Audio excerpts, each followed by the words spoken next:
I normally start with Happy Hanukkah. It's a bit harder to just launch into Happy Hanukkah this year. I have a buddy who's not as funny on social media as I am.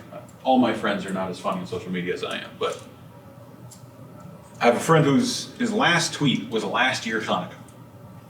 Someone had thrown a rock through the window of the synagogue, and many community members were concerned. He made a video. He runs out of his house, and it says on the screen, the answer to anti-Semitism. And he pops his trunk, and he reaches in, and he pulls out a menorah with a suction on the bottom. And he stamps it in the roof of his car, and he flips a switch, and the whole menorah lights up. And then he turns up the stereo, and he starts dancing around the car. And he says, light and joy is how we'll win. That friend's name is Eli Schlinger. And on Sunday, he was with his community on the beach in Bondi in Sydney, and two Islamic jihadists started firing into the crowd and murdered him and 14 others, wounding dozens, including shooting his wife and 2-month-old baby. But I don't think he's wrong. His last post is still the correct post. People see this as someone came to me and they said, Rabbi, the times that we're in. I said, we create the times we're in. Who's society? That's me and you. We are society. We choose the times we're in. And if we're unhappy with the times we're in, if we're not going to change it, no one's going to change it. It's not going to change by itself. And I think this opens a question for us. Right now, they're having in Arizona AmFest, the first American fest without Charlie Kirk there. And there's a question of what is his legacy going to be? And there are a lot of people who claim to be within the conservative movement who seem to want to destroy everything that young men built. The question of where the future of America is, if you look at Australia, when the president of Australia said, I don't understand how this could happen. If I was in the crowd, I would have been like that guy who threw the shoe at the president once. What do you mean you don't understand how this can happen? 2 years ago, they were marching, gas the Jews. This rabbi, a year ago, someone had thrown a brick through the front window of a synagogue, who's never been arrested. They were marching on the Sydney Harbor Bridge, yelling, globalize the Intifada. They weren't joking. They meant it. This is what globalize the Intifada means. And when we say we're willing to defend our values, we have to mean it too. We have to mean it as much as they do. Australia is losing that fight. France is losing that fight. England's losing that fight. And New York might be losing that fight. But America can't lose that fight. Because it's the only fight worth having. And it comes down to one word for me, godliness. We hold these truths to be self-evident, that all men are created equal, and endowed by that creator certainly of all rights, chief among them life, liberty, and pursuit of happiness. In the first 3,500 years of existence, no one had thought to write that down. I'm sure other people believed it. Jefferson couldn't have been the first guy to think of it. He was the first guy to write it down. This is something worth writing, worth committing to paper. All men are created equal and endowed by their creator. Once you remove that second part, everything that comes after it. There was a U.S. senator who said these rights are given by the country, not by God. Well, okay, then they can vote a little later and change those. Speech, religion, assembly, all that can go away. What has been at the foundation of America, Rabbi, the foremost Jewish leader of the modern era, called America Medina Shel Chesed, a kingdom of kindness. This is someone who survived Bolshevik Russia, Nazi Germany, Vichy France, and Franco Spain before coming to America. He saw the evils the world had to offer. And the uniqueness of America is a kingdom of kindness, a kingdom that is born, conceived in liberty, as Lincoln said. I think Hanukkah is an American holiday. It just happens to have come 2,000 years before America.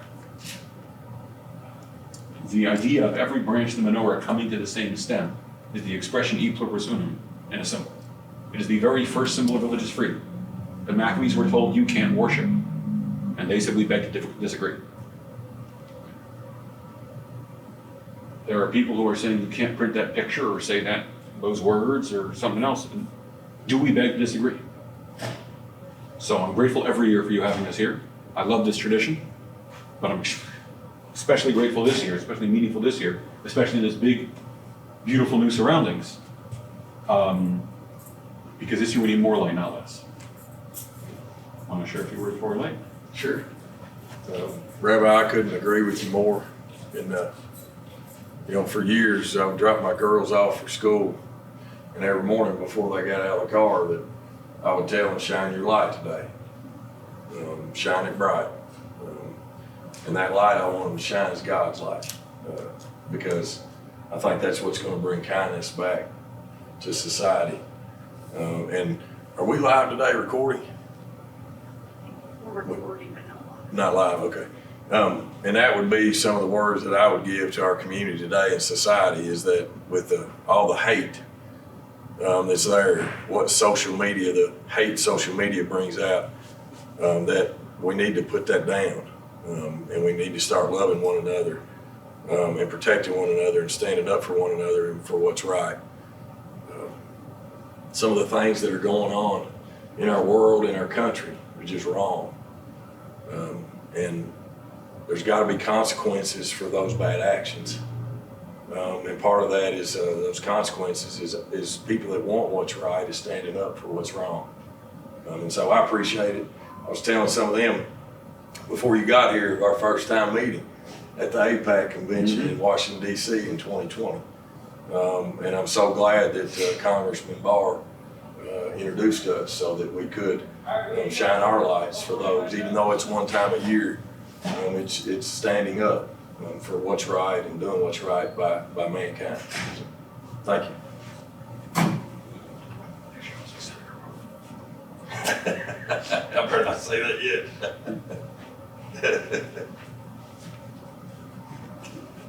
Baruch atah Adonai Eloheinu melech haolam asher kiddushanu b'mitzvotav v'tzivanu lehadlik ner Chanukah. Baruch atah Adonai Eloheinu melech haolam she'asa nisim l'avoseinu bayamim ha'hem bizman hazeh. Blessed are you, God, King of the universe, who gave us a way to connect through lighting the menorah.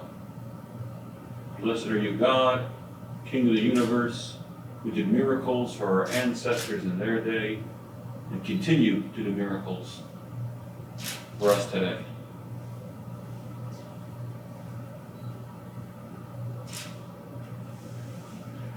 The sixth night's my favorite night because there's those two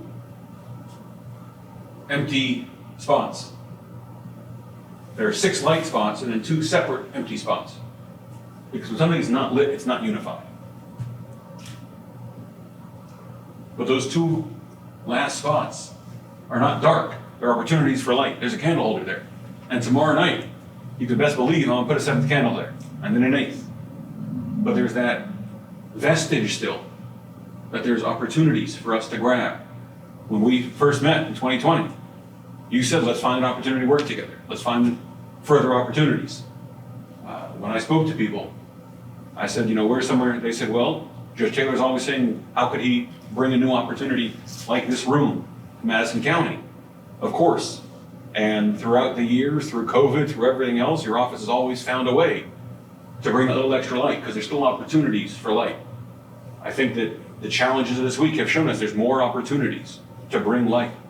There are steps that Kentucky has taken to increase that godliness. The legislature passed a moment of silence bill this year to bring a moment of silence into our schools to give kids that chance to recognize the light of their classmates, the lights they have inside. And I think as we celebrate this holiday together, as it's gotten bigger and more beautiful every year, we need to seek out those extra opportunities for light. Now, I've said 6 candles, but the accountants in the room will know there's 7 candles. That's because there's the judge executive candle, whose job it is to reach down and make sure that everyone else is able to share their light. Not separately, not individual lights all over the city, but as branches of that same menorah, of Madison County. There's the library branch and the kids branch and the students branch, but each one adds light to the community. And the candle didn't lose anything by lighting each of those. There's just more light and more warmth. I want to wish you and everyone in Madison County a season of warmth, a season of light, a season of religious freedom, and a happy Hanukkah. Appreciate you, my man.